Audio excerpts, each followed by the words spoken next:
नमो दुर्वाराबादिवेरिमारणे अवरते योगिनां उपसद्गौरवं पावतं वायुमन्दामितं मङ्गलं विचर्तुरीनाथं मङ्गलगणावतं विचरदुलिङ्गमन्त्रपुण्यधारे योगयामनो तत्संकरोमायुष्यराजितवसमं चित्तौर्यमन्तविजपणामोहि नरगिरिये सुजीवा पावन्ति अनुखदो गच्छन्तु सम्मतिलभ्य चिन्तामणिकल्पपाय गये पावन्ति अभिज्ञानं जीवा ऐरामरं ठाणं यदुद्धमाय वृत्तिकरणिगरणीयेण तादेव भोय पाव्य चन्दा यानित्यमृतवाणिया ब्रह्मरूपस्था विद्वद्वृन्दपूजनकुलया भगवदा या विद्यावृदा मुक्तिष्ठा भगवदा जीवा प्रेमसा देवता ओम नमो दीनानां शरणानां मंगलानां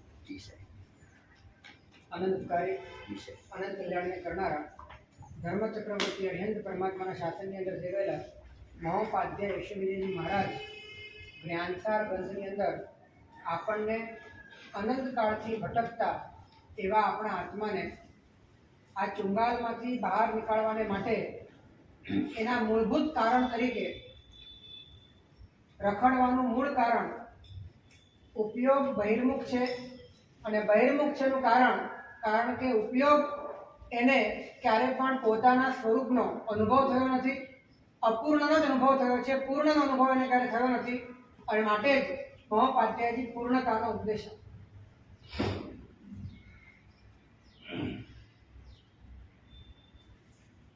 पोताना स्वरूपनी पूर्णता ए हाजर छे आत्मा परिपूर्ण रीते कम्प्लीट छे अने ए सतत प्रगट छे आत्मा सतत प्रगट छे आत्मा ने प्रगटाववानो नथी पण जे प्रगट छे एमां प्रगटवानुं छे जे प्रगट छे एमां प्रगटवानुं छे आत्मा प्रगट छे आत्मा ने गोतवानुं नथी परंतु कारण के आत्मा हाजर छे परंतु आपणे गैरहाजर में हाजर छे अने माटे आपणे खोवाई जवानुं छे जो आपणे खोवाई जईए तो गोतवानी जरूर नथी जे हाजर छे एने गोती शकातुं नथी एने अनुभवी शकाय छे एने संवेदी शकाय छे एने महसूस करी शकाय छे परंतु अपनी आदत अनंत काळथी पर पदार्थनी साथे अभ्यासवाળી होवाना कारणे आत्माने पण पर मानीने एने गोतવાનો અભિગમ ધરાવી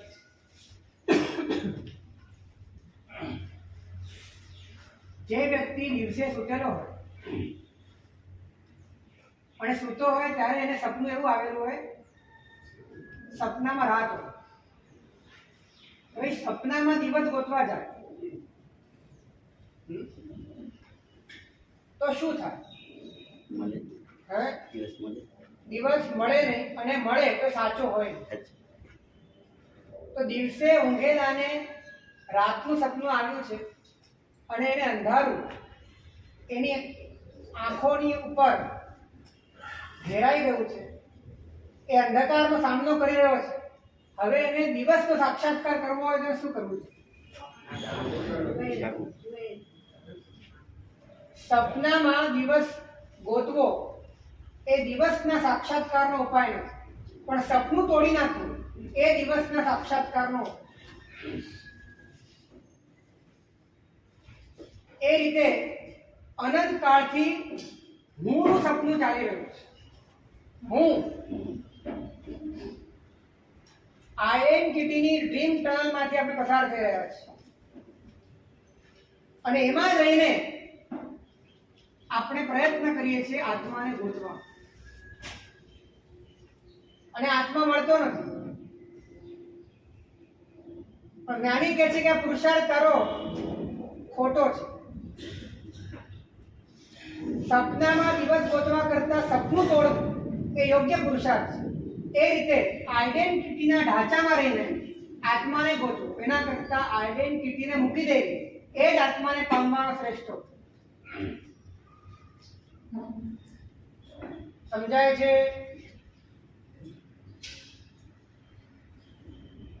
સપનામાં રહીને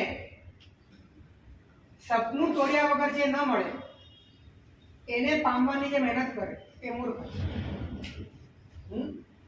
સપનું તોડ્યા વગર, સપનું તૂટ્યા પછી જ જે મળે એને સપનામાં રહીને પામવાનો જે પ્રયત્ન કરે એ મૂર્ખ છે. એ રીતે આપણે પણ આ હુંના, વ્યક્તિત્વના, અહંકારના, આઈડેન્ટિટીના સ્વપ્નમાં જીવીએ છીએ, અને એમાં જ રહીને આપણને અસ્તિત્વનો સ્પર્શ જોઈએ કે જે અસ્તિત્વનો સ્પર્શ આની બાદબાકી થયા વગર, આનો નિકાલ થયા વગર, આ તૂટ્યા વગર કોઈ હિસાબે મળી શકે એમ નથી. પરંતુ આપણી જીદ છે આ ટકાવીને એને પામવું છે. એ પણ જ્ઞાનીઓની દ્રષ્ટિએ મૂર્ખતા.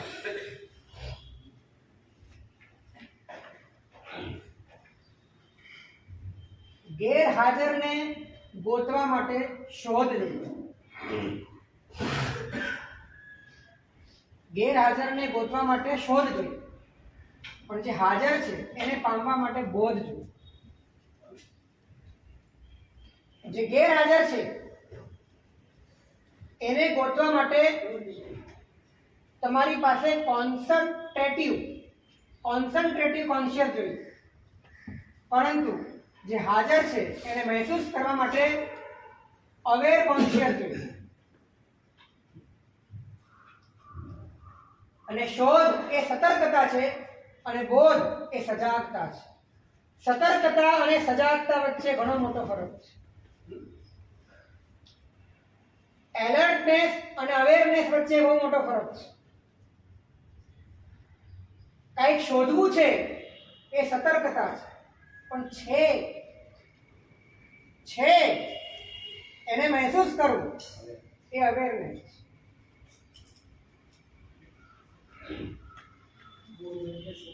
શું?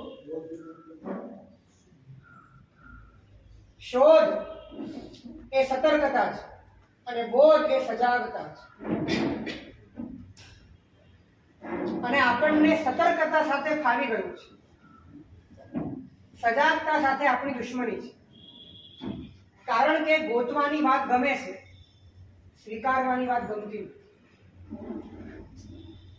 ગોતવામાં અહંકાર પુષ્ટ થઈ શકે છે, સ્વીકારવામાં અહંકાર નાબૂદ થાય છે.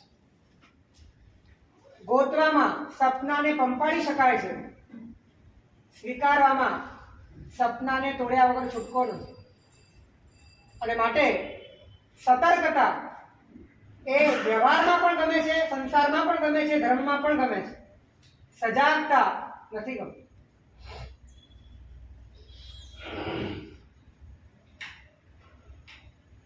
અને સજાગતા એ સાધનાનો પ્રાણ છે.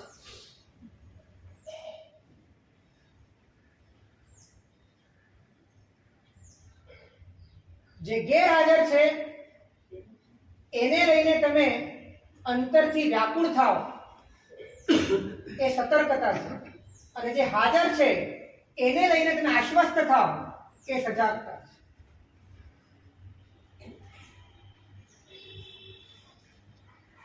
ન સમજાય તો પૂછવાની છૂટ છે, કેમ કે ઘણા વખત પછી પાછું ઓઇલિંગ કરવાનું ચાલે.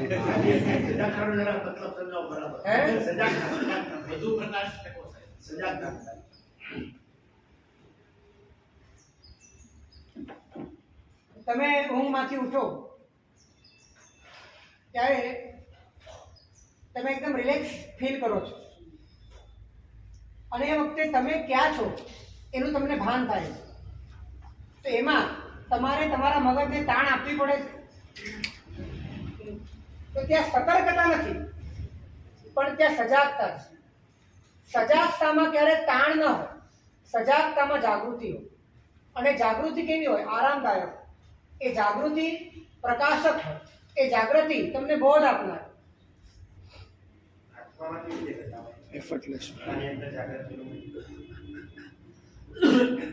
જ્ઞાન સ્વરૂપી આત્મા છે અને જ્ઞાન 24 કલાક હાજર છે. જ્ઞાનના બે પડખા છે,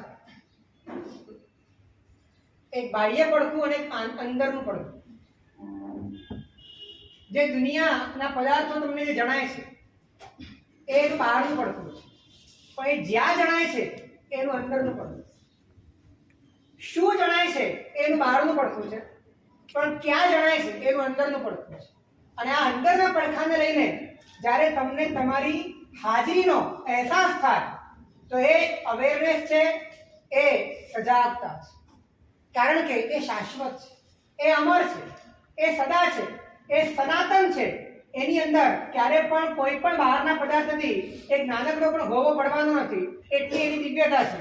અને એ વસ્તુનો જ્યારે તમને અંદરમાં એક સ્પર્શ થાય છે અને ખ્યાલ આવે છે કે આ જ મારું સ્વરૂપ છે, આ જ્ઞાન સ્વરૂપ જ મારું સ્વરૂપ છે, અને આ સ્વરૂપ માટે તમારે ગોતવાની પણ જરૂર નથી, કેમ કે એ ઓલરેડી પ્રસ્તુત છે, પ્રગટ છે, હાજર છે.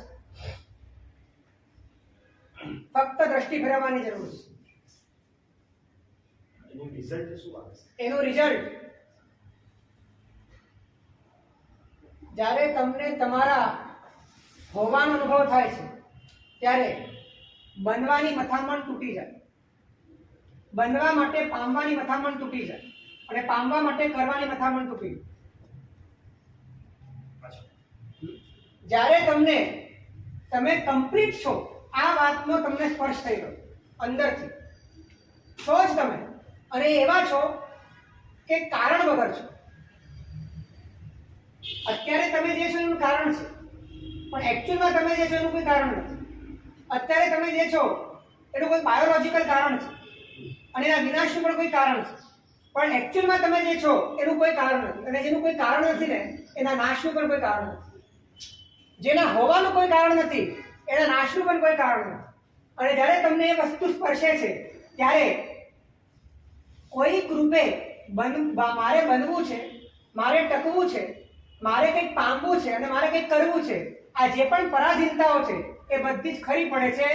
પરમ આરામ અને પરમ આનંદ જીવને અંદરથી અનુભવ.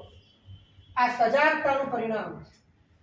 સજાગતા એફર્ટલેસ છે, એફર્ટલેસ, સતર્કતા એફર્ટફુલ. આપણે નિષ્ક્રિય નથી જે આપણે નિષ્ક્રિય નથી જે કારણ કે જે છે આપણે કહ્યું એ પ્રમાણે સતર્ક રહેવાનું નથી. આરામ નિષ્ક્રિય જ હોય, આરામ નિષ્ક્રિય જ હોય. સક્રિયતા એ તમારી મજબૂરી છે, એ તમારી મજબૂતી નથી. સમજી લેજો, સક્રિયતા એ તમારી મજબૂરી છે, તમારી મજબૂતી નથી. નિષ્ક્રિય થવું એ ખોટું નથી, નિષ્ક્રિય થવું એ કોઈ અભિશાપ નથી, નિષ્ક્રિય થવું એ કોઈ ગુનેગારી નથી. નિષ્ક્રિયતાને સમાજ જે રીતે જુએ છે જાણે કે બહુ મોટો અપરાધ કરી દીધો. હા, તમે આળસુ હો એ જુદી વાત અને નિષ્ક્રિય હો એ જુદી વાત. આળસુનો અર્થ એ છે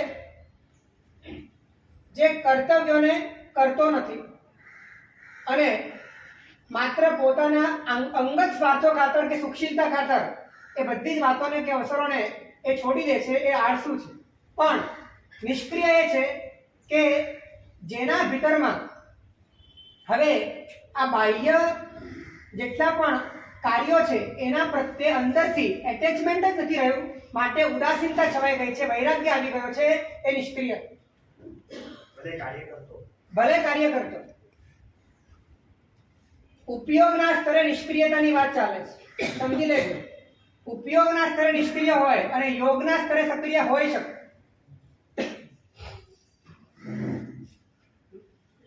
આપણી ઉલટી વાત છે, ઉપયોગના સ્તરે નિષ્ક્રિય આપણે સક્રિય છે, યોગના સ્તરે કદાચ નિષ્ક્રિય હોય એને આળસુ કહેવાય. પણ ઉપયોગના સ્તરે જે નિષ્ક્રિય છે અને યોગના સ્તરે કદાચ સક્રિય છે એ કર્મયોગી છે. ઉપયોગનું સ્તર એ આરામમાં જ હોવું જોઈએ. કદાચ યોગના સ્તરમાં સક્રિયતા હોય, કદાચ યોગના સ્તરમાં થાક હોય, કદાચ યોગના સ્તરમાં કદાચ કંઈ કરવું પડે, જુદી વાત છે. ઉપયોગના સ્તરમાં તો થાક હોવો જ ન જોઈએ, તે આરામ જ જોઈએ. તો એના માટે તો હું પણ જણાય તો ઓટોમેટિક આવી જાય. ક્યાં હું પણ જણાય? ઉપયોગના સ્તરે કે હું શુદ્ધ છું, હા, સનાતન છું, તો ઓટોમેટિક આવી જાય. તો ઓટોમેટિક નિષ્ક્રિયતા આવે. એક્ઝેક્ટલી. નિષ્ક્રિયતા આવે એટલે અંદર આરામ આવી જાય. અને અંદર આરામ આવે અને એક વખત તમે આરામ ખુરશી પર બેસી ગયા અને પછી બહાર જે નાટક ચાલે છે એને તમે જોઈ રહ્યા છો, તો તમારા માટે એન્જોયમેન્ટ છે. પણ સાહેબ આપણે યોગના સ્તરે ક્રિયા ચાલતી હોય તો ઉદ્યોગના સ્તરે આરામ હોય, પણ યોગના સ્તરે ક્રિયા કરતો હોય, ક્રિયા ત્યારે જ થશે જ્યારે યોગ એને પાવર આપે છે. એવો નિયમ નથી, એવો કોઈ નિયમ નથી. યોગના સ્તરે ઉપયોગ બે રીતે કામ કરે છે. એક, તમે એમાં કર્તા તરીકે જોડાઓ અને એક, તમે એમાં નિમિત્ત તરીકે જોડાઓ. યોગની સાથે તમે બે રીતે જોડાઈ શકો. એક, તમે એના કર્તા તરીકે જોડાઓ અને એક એમાં તમે નિમિત્ત તરીકે જોડાઓ. હવે જ્યારે તમે કર્તા તરીકે જોડાઓ છો ત્યારે તમારી પાસે આરામની અંશ માત્ર પણ શક્યતા નથી, કેમ કે તમે પૂરેપૂરા એના ધણી થઈ ગયા, પૂરેપૂરા તમે એની સાથે જોડાઈ ગયા, તમે તેના કરતા ધરતા હરતા થઈ ગયા. એટલે સંપૂર્ણપણે તમે તમારી સીટ ચૂકીને, તમે તમારી ખુરશી ચૂકીને તમે ત્યાં રખડવા માટે ચાલ્યા ગયા. શરીર સાથે, મન સાથે, ઇન્દ્રિયો સાથે, વ્યક્તિત્વ સાથે, આઈડેન્ટિટી સાથે જોડાઈ ગયા. એટલે હવે એને લઈને જે પણ સફળતા કે નિષ્ફળતાના જેટલા પણ વિકલ્પો ઊભા થવાના એ બધાનો થાક તમારા ભીતરમાં લાવો. પણ જ્યારે તમે આરામ ખુરશી પર બેસી જ ગયા છો, તમે તમારા સ્વરૂપને લઈને બેસી ગયા છો અને હવે બહારમાં જે ક્રિયાઓ ચાલી રહી છે એમાં તમે કરતા નથી બનતા, કેવળ નિમિત્ત થઈ રહ્યા છો. કેવળ નિમિત્ત. અને નિમિત્ત પણ કર્મના ઉદયથી થઈ રહ્યા છો. એમાં પણ નિમિત્ત થવાનો તમને કોઈ શોખ નથી. હે? એટલે કે કામ કરતી વખતે તમે કામ કરનારા બની જાઓ એટલે ભળી ગયું. પણ કામ કરતી વખતે કામને માત્ર જોનારા હો તો તમે તમારી આરામ ખુરશી પર વિરાજમાન છો. એટલે ઉપયોગ જેનો આરામમાં નથી, જ્ઞાની એને વિરાધક માને છે. ઉપયોગ જેનો આરામમાં નથી, જ્ઞાની તેને વિરાધક માને છે. યોગમાં કદાચ કર્મના ઉદયથી ઉથલ પાથલ હોય, ચહલ પહલ હોય, આપાધાપી હોય, કદાચ આકુળતા વ્યાકુળતા દેખાય, એક વાર માન્ય છે. ઉપયોગના સ્તરે તો આરામ જ હોય.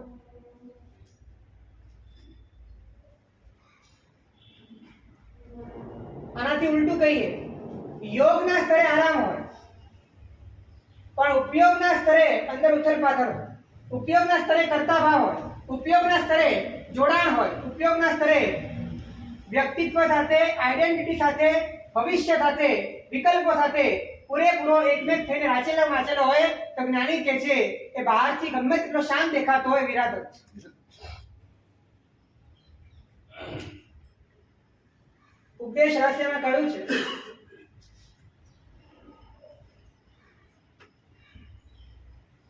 કે જે વ્યક્તિ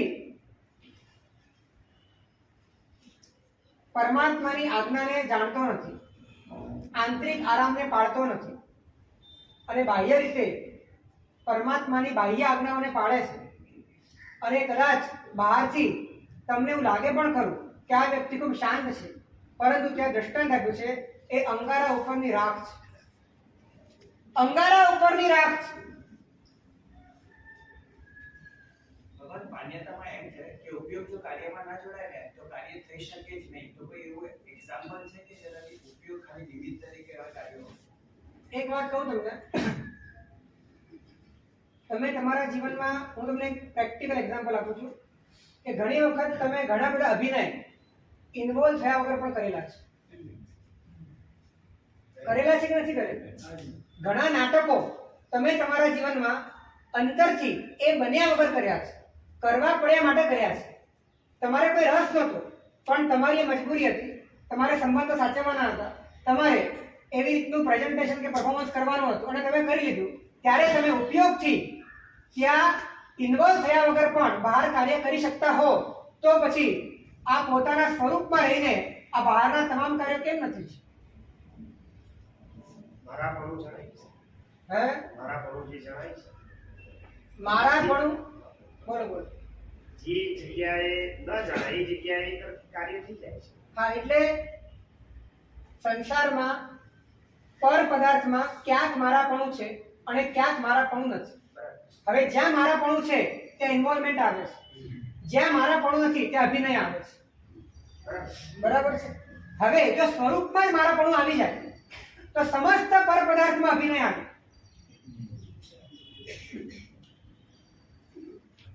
તો સમસ્ત પર પદાર્થોના વિશ્વની અંદર આપણી જે પણ ચાલ જગત છે એક અભિનય જેવી થઈ જાય, એમ જ લાગે કે એક લીલા છે, એક નાટક છે.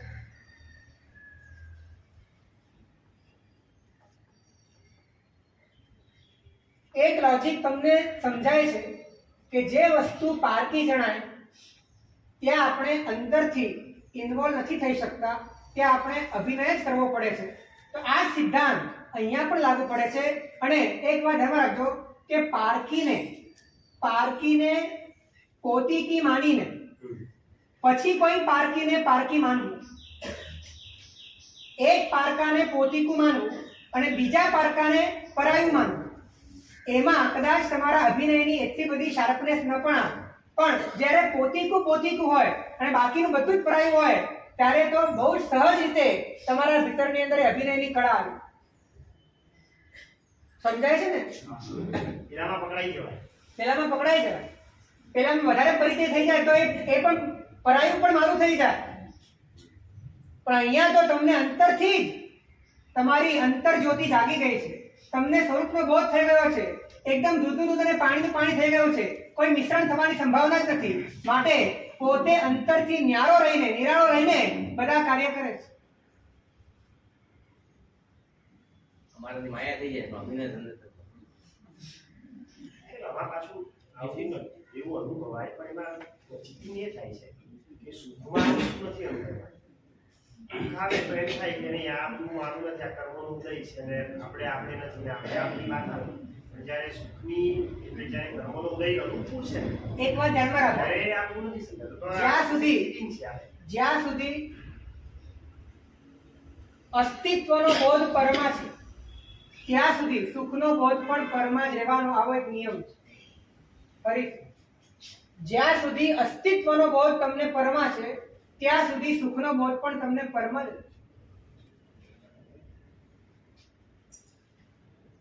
હું તમને કહું, તમને જેના પ્રત્યે ઈર્ષા થાય, વ્યવહારે એના ઘરે તમારે જવું પડે અને એની સાહ્યબી જોઈને તમને સુખ થાય કે ના? અને છતાં પણ તમારે પ્રશંસા કરવી પડે કે?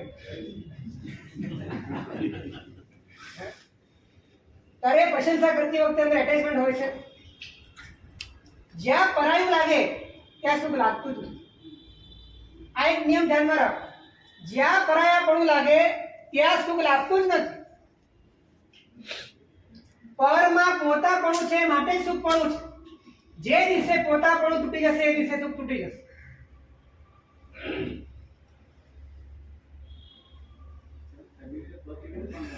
શું કહો છો?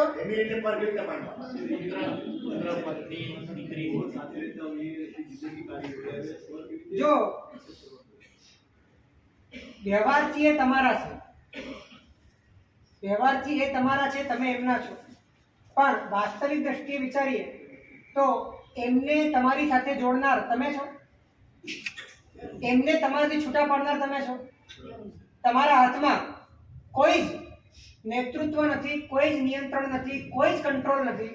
તો પછી વાસ્તવિક દ્રષ્ટિએ આ મારા અને હું એનો, આ બધી જ કલ્પના છે, બીજું કાંઈ નહીં.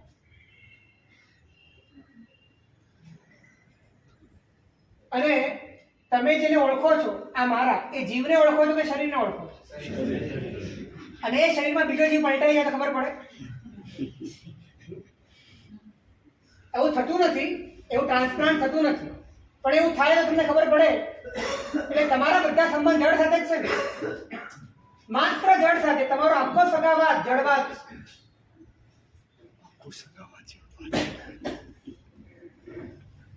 માત્ર શરીરની ધરી ઉપર ઉભો છે, એને જીવ સાથે કોઈ લેવા દેવા નથી.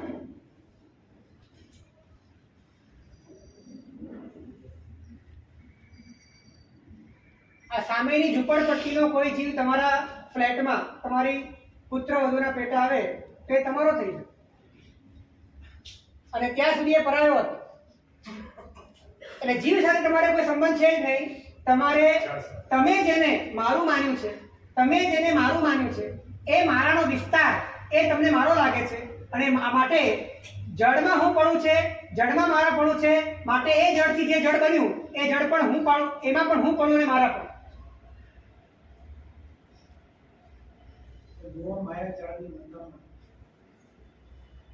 ખ્યાલ આવે છે?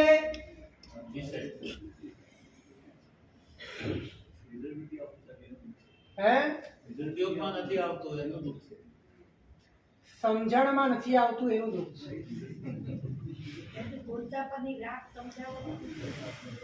સમજણમાં નથી આવતું, માહિતીમાં આવે છે, સમજણમાં નથી આવતું.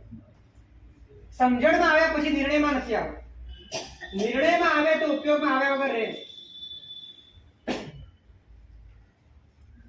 પ્રવચન તમારા નિર્ણયને મજબૂત કરવા માટે છે, માહિતી આપવા માટે પ્રવચન નથી. તમારો નિર્ણય મજબૂત થાય માટે પ્રવચન છે.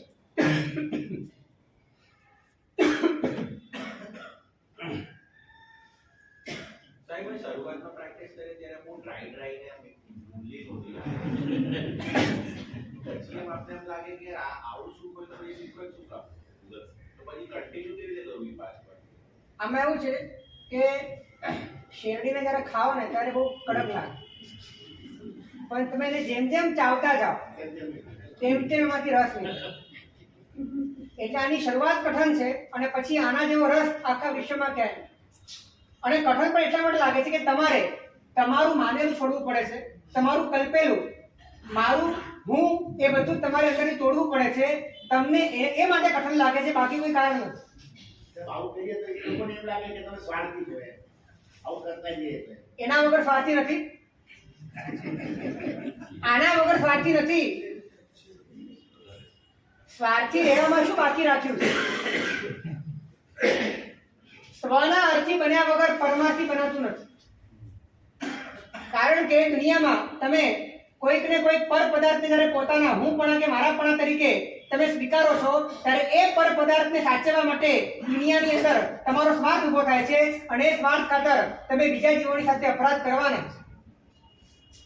પણ જ્યારે તમને બાહ્ય એક પણ પદાર્થ તમારા લાગતા જ નથી, અને માત્ર સ્વરૂપ જ તમને તમારું લાગે છે, ત્યારે તમારા ભીતરમાં દુનિયાના કોઈ પણ પદાર્થોનો સ્વાદ રહેતો નથી, અને પરમાર્થ સ્વયં તમારા જીવનમાં આવ્યું. તો મૂળ આપણી વાત એ છે કે ગેરહાજરને ગોતવાની આદત પડેલી છે.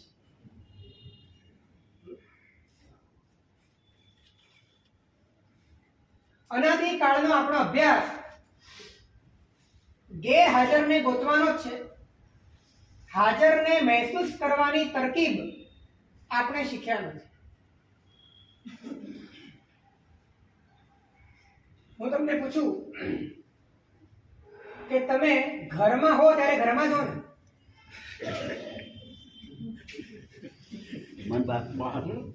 જ્યારે તમે ઘરમાં હો ત્યારે તમે ઘરમાં છો ને? Not necessary. હે? Not necessary. વિચારથી ઘણા બહાર ઉઠીએ. તો ક્યાં હો? ચલો સૌથી વધારે ક્યાં હો? ઘરમાં. એટલે ઘર શું છે પછી? એ ફરજ છે ને સાહેબ. તો પછી જ્યાં છો ત્યાં કેમ નથી રહેતા? એ મારે પૂછવું છે તમને. તમે ઘરમાં છો ત્યારે ઘરમાં કેમ નથી? જ્યારે તમે દુકાનમાં છો ત્યારે દુકાનમાં કેમ નથી? જ્યારે તમે ઓફિસમાં છો ત્યારે ઓફિસમાં કેમ નથી? જ્યારે જ્યાં છો ત્યાં તમે કેમ નથી? તમે ભાગો છો કેમ?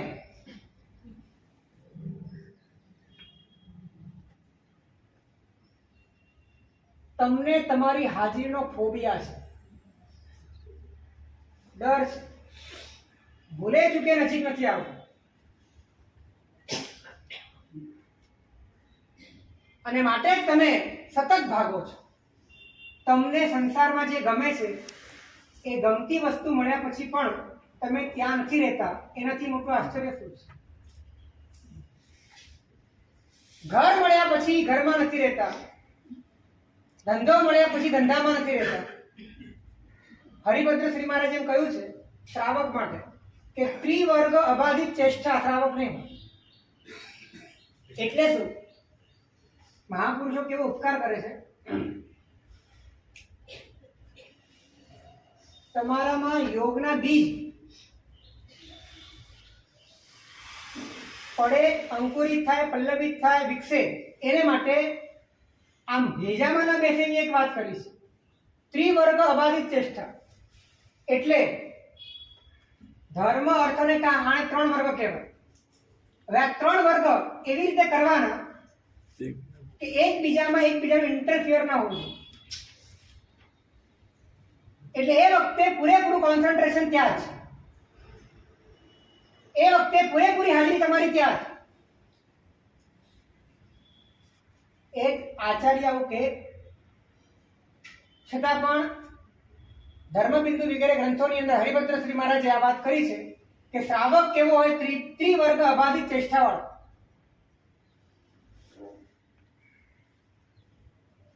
6 કલાક ધર્મના છે, 6 કલાક અર્થના છે, 6 કલાક કામના છે. તો જે સમયમાં જે કરતો હોય એ સમયમાં બીજી વસ્તુઓ એની અંદર ઇન્ટરફિયર ન થવી જોઈએ, મનથી પણ. એવું એનું જીવન હોવું.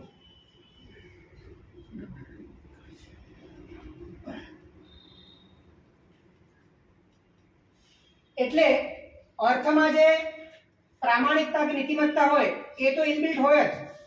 એવી રીતે કામમાં જે સદાચાર વગેરે હોય એ તો હોય જ. પણ જ્યારે તમે ધર્મ કરો છો ત્યારે પૂરેપૂરા તમે હાજર ધર્મમાં છો. એ વખતે અર્થ અને કામ ધર્મમાં બાધા ન પહોંચાડો. જે વખતે તમે અર્થમાં છો એ વખતે ધર્મ અને કામ અર્થને બાધા ન પહોંચે. અને જે વખતે તમે કામમાં છો, કામમાં માત્ર કામ નહીં રહેવાનું, કુટુંબ બધું આવી ગયું, એ વખતે અર્થ અને ધર્મ એને બાધા ન પહોંચાડે. આવું એક્યુરસી વાળું, પરફેક્શન વાળું તમારું જીવન ખરું. બધું મિક્સિંગ છે સાહેબ. તમને આટલી છૂટ આપે છે કે જ્યારે જે કરતા હોય ત્યારે જ કરવાનું, પણ આટલા પરફેક્શન થી કરવાનું. ધર્મમાં શું કરવાનું? હે? ધર્મમાં શું કરવાનું? ધર્મમાં શ્રાવકને 6 કલાકનો ધર્મ કીધો છે. એમાં પ્રતિક્રમણ આવી ગયું, સામાયિક આવી ગયું, ધ્યાન આવી ગયું, પરમાત્માની પૂજા આવી ગઈ, ભક્તિ આવી ગઈ, શ્રવણ આવી ગયું. પણ એ જ્યારે કરતા હો ત્યારે પૂરેપૂરી તમારી હાજરી એમાં જ.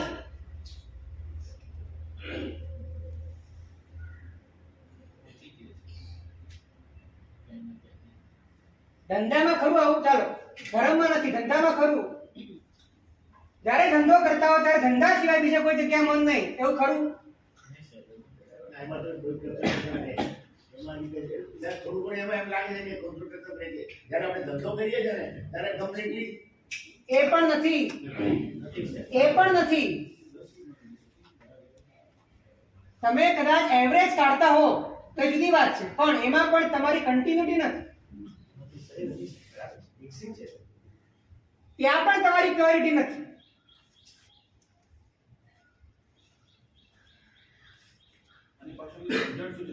આની પાછળની વાત એ છે કે તમે જ્યારે જે કરતા હો ત્યારે ત્યાં હાજર રહો. એનાથી વર્તમાનમાં રહેવાની તમારી સંભાવનાઓ ઊભી થાય છે. બીજા નંબરમાં તમારા આંતરિક ભાવોના તમે સાક્ષી બની શકો એવી અંદરની કુશળતા તમારી પ્રગટ થાય. તમે શું કરી રહ્યા છો એ બાબતની સભાનતા તમારી ઊભી થાય છે. અને એના કારણે ધીરે ધીરે તમારી દરેક ક્રિયાઓ એ તમારા માટે દ્રશ્ય બનવાની કોટીમાં આવી જાય છે. અને એના કારણે તમારો જે દ્રષ્ટાભાવ છે એ ઉદિત થવાની સંભાવના ઊભી થાય છે. આટલી બધી સંભાવના જ્ઞાનીએ બતાડેલા આ એક વચનમાં. કર્મસુ કૌશલમ યોગ, ભગવદ્ ગીતાની અંદર કૃષ્ણજીએ યોગની વ્યાખ્યા આપી છે. બહુ પ્રાઇમરી વ્યાખ્યા છે પણ બહુ અદ્ભુત વ્યાખ્યા છે. કર્મસુ કૌશલમ યોગ એટલે કે તમે જ્યારે જે ક્રિયા કરતા હો ત્યારે એમાં કુશળતાપૂર્વક કરવી એ જ યોગ છે.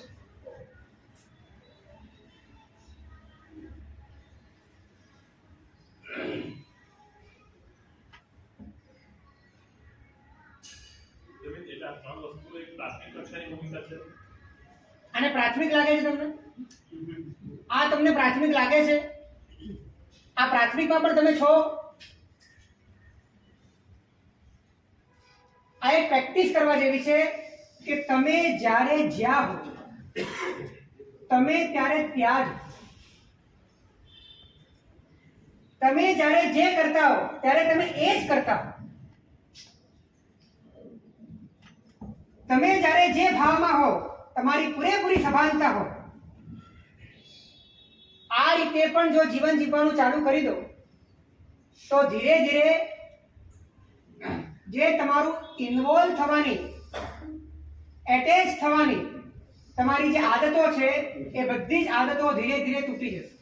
કારણ કે તમે વર્તમાનમાં છો અને જ્યારે વર્તમાનમાં છો ત્યારે જ્ઞાનનું પડખું ભારે થઈ જાય છે અને દ્રશ્યનું પડખું એની સાથે જોડાવાનું જે પડખું છે એ ધીરે ધીરે મંદ પડી જાય છે.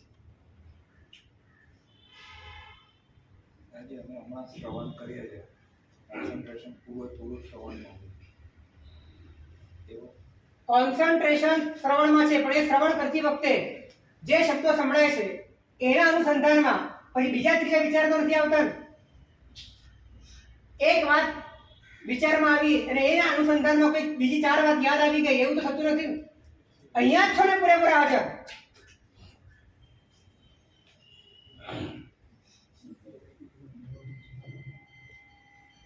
હું તમને અલગ વાત કહેવા માંગુ છું પણ હું તમારી વ્યવહારિક રીતે પણ તમને હાજરીની કેટલી સુખ છે એની વાત તમને સમજાવું. મારે વાત જુદી કરવી છે પણ વ્યવહારમાં પણ તમને તમારી હાજરીની કેટલી બધી સુખ છે. મન તો બધે લઈ જ જાય છે. હે? મન તો બધે ફરી જ આવે છે. કેમ જાય છે? કંટ્રોલ કેમ ભાગે છે? તમારાથી જ કેમ ભાગે છે? તમે જ્યાં છો ત્યાં કેમ ઊભું રહેતું નથી? તમારું મન તમારું દુશ્મન કેમ? એને તમારી એલર્જી કેમ? એટલે સાહેબ સંસારમાં પણ સફળતા બહુ ઓછી મળે છે તાકાત હોય એના કરતા. આ જ કારણથી છે. સંસારમાં સફળતા કદાચ આનાથી મળી જાય એ એનું ફળ નથી, પરંતુ એ સફળતા ન લાગે એ એનું ફળ છે. કારણ કે જ્યારે તમે દરેક ક્ષણે હાજર રહેવાનો અભ્યાસ કરો છો ત્યારે તમને એક ખ્યાલ આવે છે કે હાજરી કોન્સ્ટન્ટ છે, બાકી બધું બદલાય છે. એકચ્યુઅલમાં જ્ઞાનીઓ દરેક ક્રિયામાં તમને હાજર રહેવાની જે વાત કરે છે એની પાછળ લોજિક આ છે કે તમે જો દરેક ક્રિયામાં હાજર છો તો ધીરે ધીરે તમને એ વસ્તુનો બોધ થાય છે કે કેવળ હાજરી જ હાજર છે, બાકી બધું બદલાય છે. મન તો બહુ ફેરવે છે. હે? મન ફેરવે છે. આ મનનું નિયંત્રણ કરવું કે મન કેમ ભાગે છે? વિચારો, મન ભાગે છે કે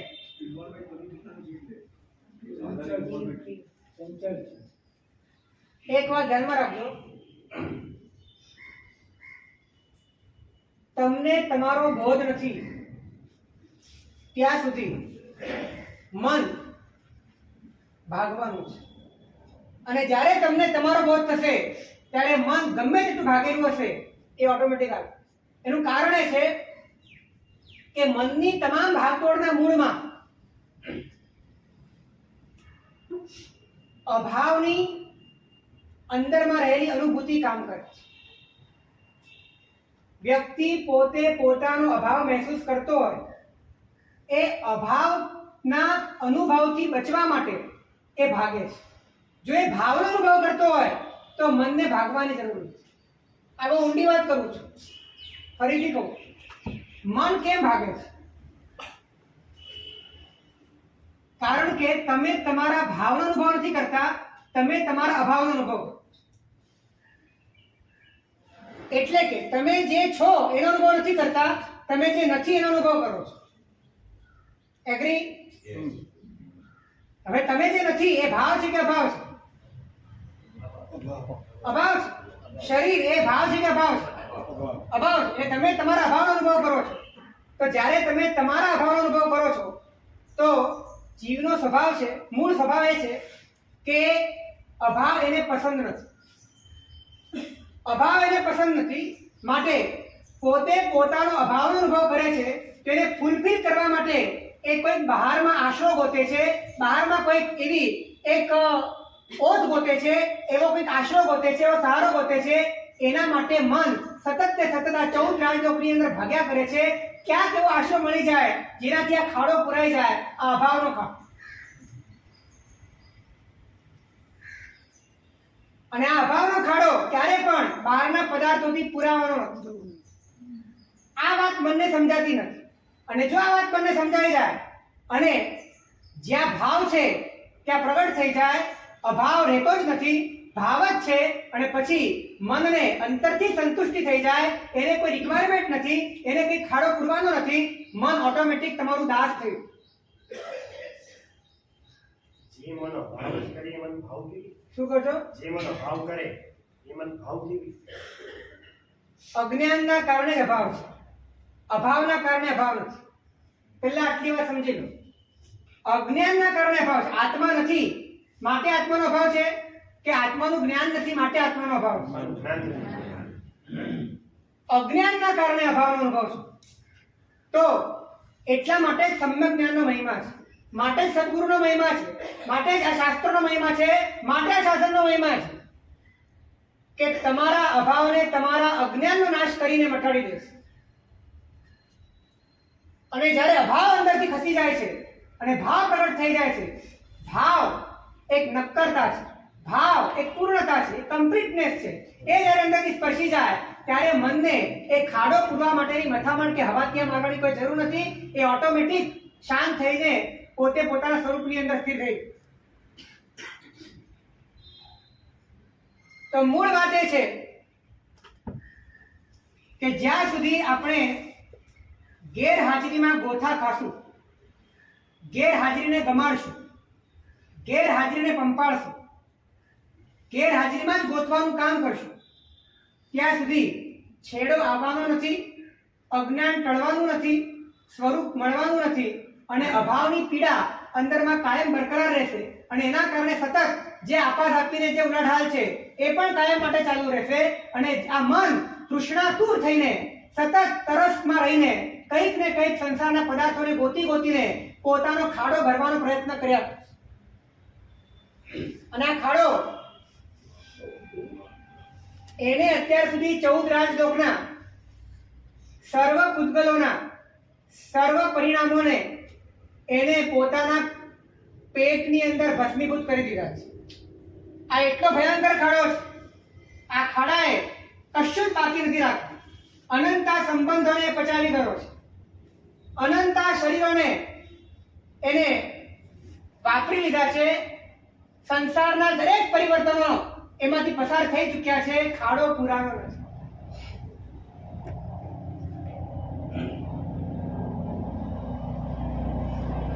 કારણ કે ખાડો છે નહીં, ખાડો પુરાતો નથી. એનું કારણ એ છે કે ખાડો છે નહીં. અને કાલ્પનિક ખાડો એ વાસ્તવિક ખાડા કરતા ભયંકર હોય છે. અને કાલ્પનિક ખાડાના શિકાર બની ગયેલા છીએ આપણે. અને માટે જ કલ્પનાથી એ ખાડો પૂરવા માટેની મથામણ કરીએ છીએ. જો આ કાલ્પનિક ખાડો નીકળી જાય અને વાસ્તવિક પૂર્ણતા પ્રગટ થઈ જાય તો મનને આવા ઉધામા કરવાની કોઈ આવશ્યકતા બચતી જ નથી. મન શાંત થઈ.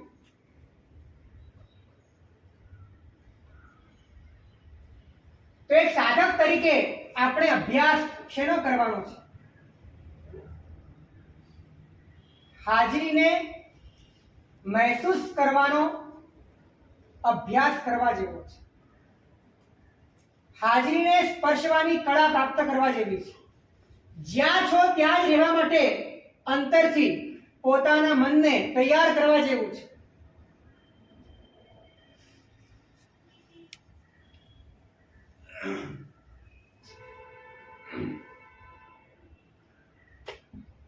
જે તમારી પાસે નથી, નંબર 1. જે તમારું નથી, નંબર 2. અને જે તમે નથી, નંબર 3, આ ત્રણેય વસ્તુ ગેરહાજર છે. રિપીટ, જે તમારી પાસે નથી, નંબર 1, જે તમારું નથી, નંબર 2, અને જે તમે નથી, નંબર 3, આ ત્રણેય વસ્તુ ગેરહાજર છે. નરેશભાઈ સમજાય છે? હવે જે તમારી પાસે નથી એની અપેક્ષા તમે ન રાખો, એનું નામ સંતોષ છે.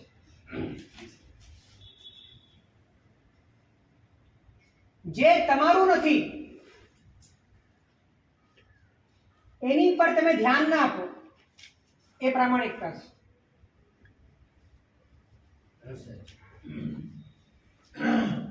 અને જે તમે નથી એની સાથેનું એટેચમેન્ટ તમે ન રાખો, એ અધ્યાત્મ છે. ફરીથી આપણે આ ત્રણમાં કદાચ અધ્યાત્મના ક્ષેત્રે કદાચ આપણે નથી કબૂલ, પરંતુ પ્રામાણિકતા અને સંતોષ આ બે ક્ષેત્રે પણ આપણે નોંધપાત્ર પણ વિકાસ કર્યો છે. જે મારી પાસે નથી હવે એની મને અપેક્ષા પણ નથી, અને જે મારું નથી એની પર મારે ધ્યાન આપવાની જરૂર નથી.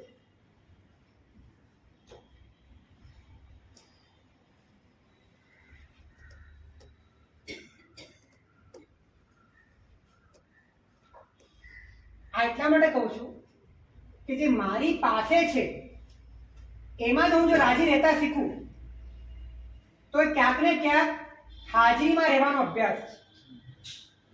જે મારું છે એમાં જો સેટિસ્ફાઈડ થઉં તો એ હાજરીમાં રહેવાનો જ અભ્યાસ છે. અને હાજરીમાં રહેતા રહેતા ખ્યાલ આવે કે જે મારી પાસે નથી, જે મારી પાસે છે પણ એ જો મારું નથી તો મારે એની પર ધ્યાન આપવાની જરૂર નથી. અને જે મારું છે પણ જો એ હું નથી તો પણ મારે એની પર ધ્યાન આપવાની જરૂર નથી. આમ કરતા કરતા વન બાય વન છૂટતું જાય અને છેલ્લે જે બચે તે પોતે એકલો પરમાત્મા સ્વરૂપ બચે છે. સંતોષનો ગુણ અનુભૂતિ સાથે જોડાયેલો છે. પ્રામાણિકતાનો ગુણ અનુભૂતિ સાથે જોડાયેલો છે.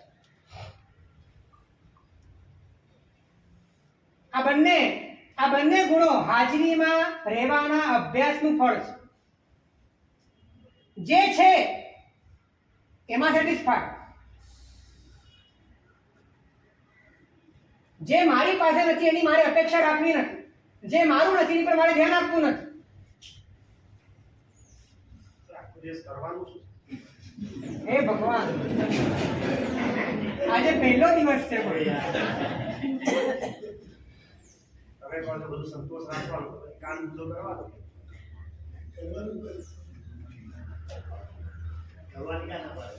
અપેક્ષા વગર કરો.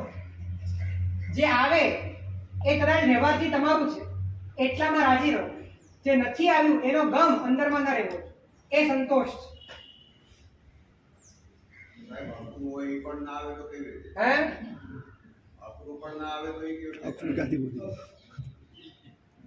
જે તમારું હોય, જે તમારા હકનું હોય એ તમારી પાસે જ હોય, એટલું ધ્યાનમાં રાખજો. જે તમારા હકનું હોય એ તમારી પાસે જ હોય, જે તમારી પાસે નથી એ તમારા હકનું પણ નથી.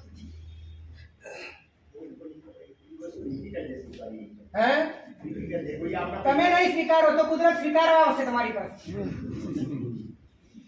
કેમ કે કુદરતના ન્યાય એ અકાટ્ય છે. બધું જ ન્યાયપૂર્ણ બને છે. તમારી સાથે ક્યારે પણ અન્યાય થતો નથી, થયો નથી, થશે પણ નહીં. તમારી સાથે જે પણ થઈ રહ્યું છે એ બિલકુલ સચોટ સતર્ક ન્યાય છે. જે તમે કર્યું છે એ થઈ રહ્યું છે, માટે બધું જ હકનું છે.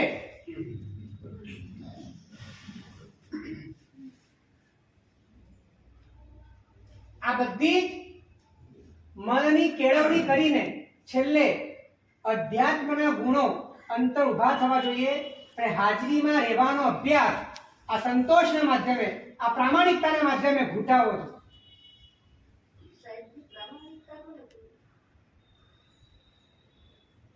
પ્રામાણિકતા વ્યવહારથી એને કહેવાય કે જે પોતાનું ન હોય એમાં ક્યાંય પણ દ્રષ્ટિ બગાડવી, એમાં મારાપણું કરવું નહીં, એ ગમતું પણ કરવું નહીં, એને ગમતું પણ કરવું નહીં. ગમતું થાય પછી મારાપણું થાય. એટલે જે પારકું હોય એને પારકું જ રાખ, એ પ્રામાણિકતા છે. એને ગમાડવું પણ નહીં, ગમી જાય તો ઓસીરે ઓસીરે કરી.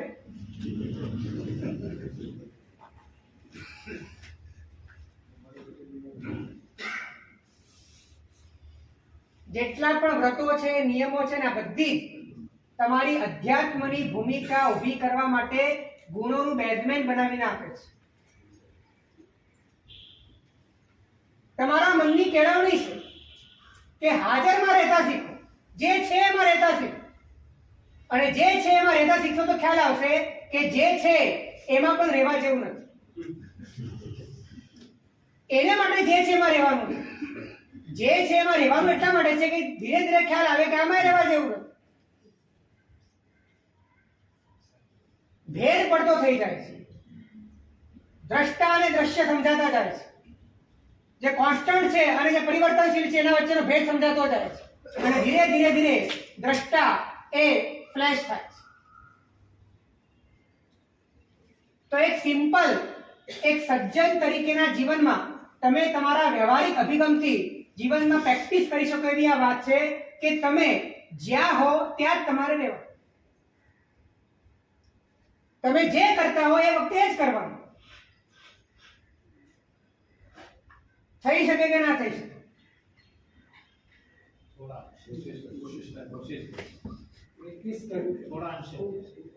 તમને કહું, નમૂદ થોડા બોલતી વખતે અરિયંતાનો વિચાર કરો તો પાપ લાગે છે. ખ્યાલ છે કે નહીં? ના પાડી છે સૂત્ર બોલતી વખતે બીજા સૂત્રનો વિચાર કરવો એ પણ દોષ છે. સાવ શા માટે કીધું? આ જ કારણ છે.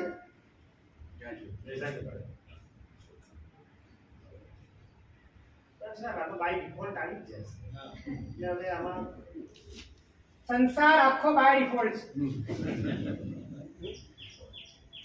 પણ જ્ઞાની કહે છે બાય ડિફોલ્ટ નથી, બાય મિસ્ટેક. હવે બાય મિસ્ટેક ને તું બાય ડિફોલ્ટ માને તો ઉદ્ધાર નહીં થાય. મિસ્ટેક શું છે તારે સુધારવાની છે. અને સુધારવા માટે કદાચ તારે પ્રયત્ન કરવો પડે, તારે મનને કેળવવું પડે, તારે મનને મારવું પડે, તારે વારંવાર તારી પોતાની જાતને કદાચ પ્રેશરમાં લાવવી પડે, દબાણમાં લાવવી પડે, સમજાવવી પડે, એને પટાવવી પડે. આ બધું જ કરવાનું, પરંતુ અંદરની ભૂલ સુધારવી એ આ જીવનનું પરમ કર્તવ્ય.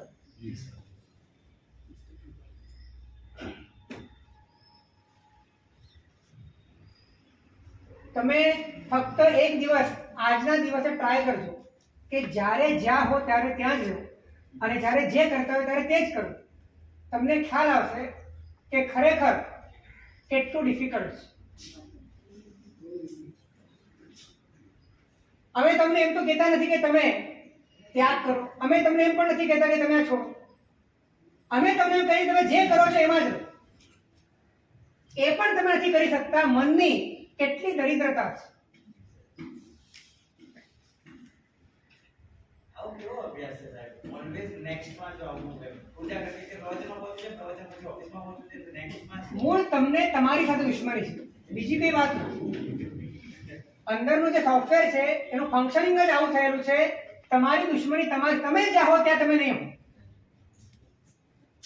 સોફ્ટવેર પર છે બનાવ્યું તો અમે મિથ્યાત્વે બનાવેલું છે. મિથ્યાત્વથી કરપ્ટ થયેલું છે. સાહેબ એવી કંઈક તો અભ્યાસ હશે જ ને આ કરપ્ટ થવા પાછળ. કરપ્ટ થવા પાછળ અનાદિની ભૂલ છે. અનાદિકાળની સ્વીકારની ભૂલ છે, સમજણની ભૂલ છે, સંવેદનની ભૂલ છે. એ ભૂલ થઈ ગઈ છે, ભૂલી જાઓ. હવે આજે આ ક્ષણે એ ભૂલને મારે સુધારવી. ભૂલને યાદ કરીને રડી રડીને આ જન્મ પસાર નથી કરવો, પરંતુ ભૂલને સુધારવી છે, ભૂલને ફૂલમાં ટ્રાન્સફર કરવી છે. અને આ ભૂલ એવી છે, સુધરી શકે એવી છે, કેમ કે આ સુધરે નહીં. આ સુધરે, ભૂલ ન સુધરે તો અનંત આત્માઓ અત્યારે સિદ્ધશિલામાં અનંત સુખને માણનારા કેમ હોય? એટલે ભૂલને સુધારવા માટે પાછો અનાદિકાળની જરૂરિયાત નથી. 12 કલાકના અંધકારને ચીરવા માટે પ્રકાશના એક ક્ષણની કિરણની જરૂર છે. 12 કલાકના અંધકારને ચીરવા માટે 12 કલાકના પ્રકાશની જરૂર નથી. સાહેબ આ ભૂલ એક વાર બીજી વાર repeat કરો. શું કહો છો? પેલા ભૂલ માટે જે કીધું ને બીજા બીજી વાર repeat કરો. ગયું?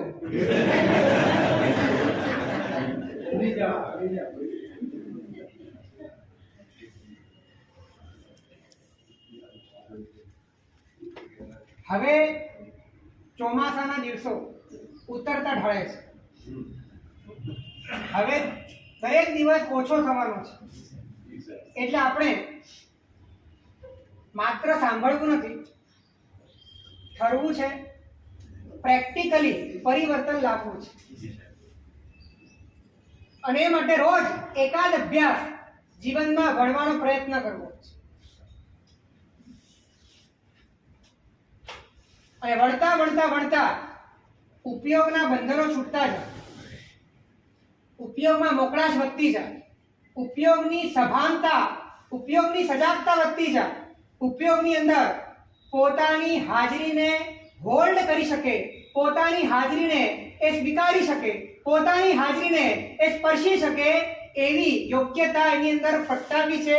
અને એ માટે આ તત્વજ્ઞાનની જેટલી પણ વાતો છે, મહાપુરુષોએ કરેલી જેટલી પણ સ્વરૂપની સ્પર્શના માટેની જે પ્રામાણિક ભૂમિકાઓ છે, એને આપણે આપણા જીવનમાં સ્વીકારવી છે. રાકેશજી અત્યારે વાત કરી કે આ તત્વોને પામવા માટે કાંઈ પણ કરીશું, ચાહે દબાણ કરવું, કાંઈ નહીં કરીશું, એનામાં આપણે જોઈએ તો ખબર પડે કે અમારે મનની સાથે કેવી રીતે ફાઇટિંગ. ઘણી વખત દબાણ, ઘણી વખત ફોર્સ ક્યારેક પ્રોબ્લેમ તો ન થાય. એક વાત ધ્યાનમાં રાખજો, આ વાતનો જવાબ મેં પહેલા આપેલો છે, ફરી આપું. दो पाटन के बीच में साबित बचा न कोई, खूंट पकड़ के जो रहा पीस सका नहीं कोई. कबीर जी નો પદ બહુ માર્મિક છે. दो पाटन के बीच में साबित बचा न कोई એટલે અંદરના જે પણ દ્વંદ્વ છે, ઉત્પાદ અને વિનાશ છે, રાગ અને દ્વેષ છે, આ બધા દો પાટનની વાત છે. दो पाटन के बीच में साबित बचा न हो. पर्यायोनी श्रृंखलाમાં, पर्यायोની ચક્કીમાં બધા પીસાઈ ગયા છે, બધા લેવાઈ ગયા છે, પરંતુ ખૂટ પકડ કે જો રહા, જો વચ્ચેનું કેન્દ્ર ધ્રુવ તત્વને પકડીને જે ચાલ્યો તો એને માર્ગ પણ મળી જશે અને બચી પણ જશે. એ રીતે તમારે તમારા મન ઉપર જે પણ પ્રયોગો કરવા છે, કે તમારે જે પણ અભ્યાસ કરવો છે, એ અભ્યાસ કરવો કેવી રીતે? खूट पकड़, खूट पकड़ के जो रहा पीस सका नहीं कोई. जो તમે કેન્દ્રને પકડ્યા વગર જે પણ પ્રયત્ન કરશો એ દરેક પ્રયત્ન એની સાઈડ ઇફેક્ટ થવા. પણ જો તમે કેન્દ્રને પકડીને પ્રયત્ન કરશો તો એ દરેક પ્રયત્નો તમારા માટે સફળ અને સાર્થક થવા. આ એક નાનકડી ભૂલ, કેન્દ્રને છોડવાની, કેન્દ્રને નહીં સ્વીકારવાની, મૂળ અસ્તિત્વને દ્રષ્ટિમાં નહીં લાવવાની, આ એક નાનકડી ભૂલ પોતાના જીવનમાં કરેલા તપ અને ત્યાગના, સંયમ અને દમનના જેટલા પણ પુરુષાર્થ છે, બધા પુરુષાર્થને કદાચ સાઈડ ઇફેક્ટમાં ફેરવી નાખે. પરંતુ એ જ પુરુષાર્થ જ્યારે ખૂટ પકડીને કરવામાં આવે છે ત્યારે અપૂર્વ કોટીનું ફળ આપે છે, અદ્ભુત ફળ આપે.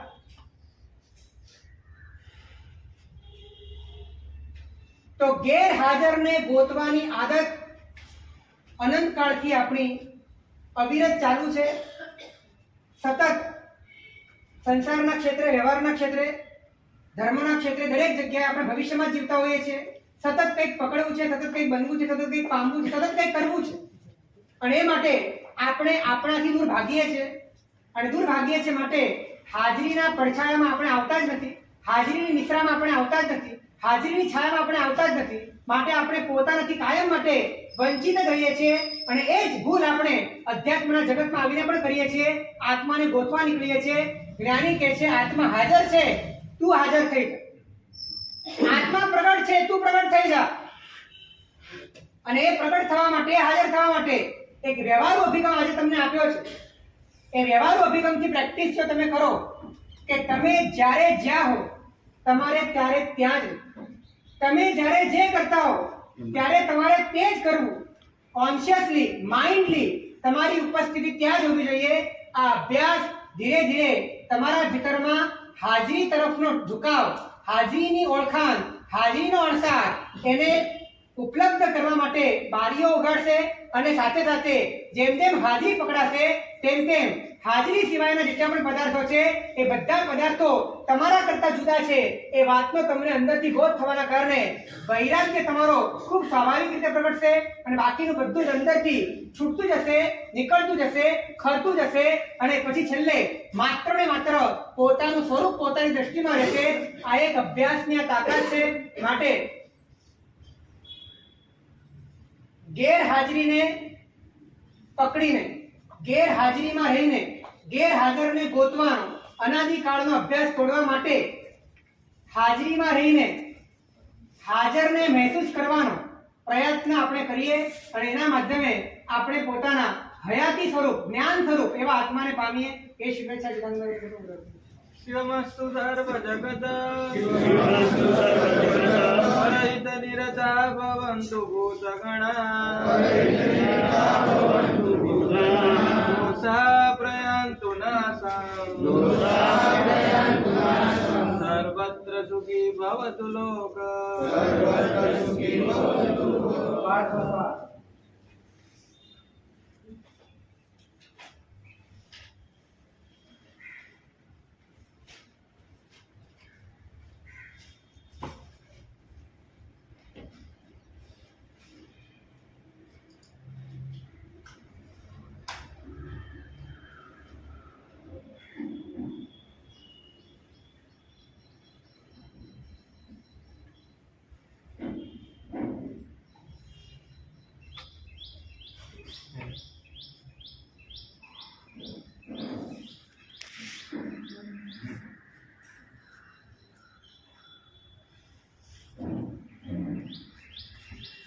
પ્રશ્ન નંબર 1, ભાઈઓમાં દરેક ક્રિયામાં હાજર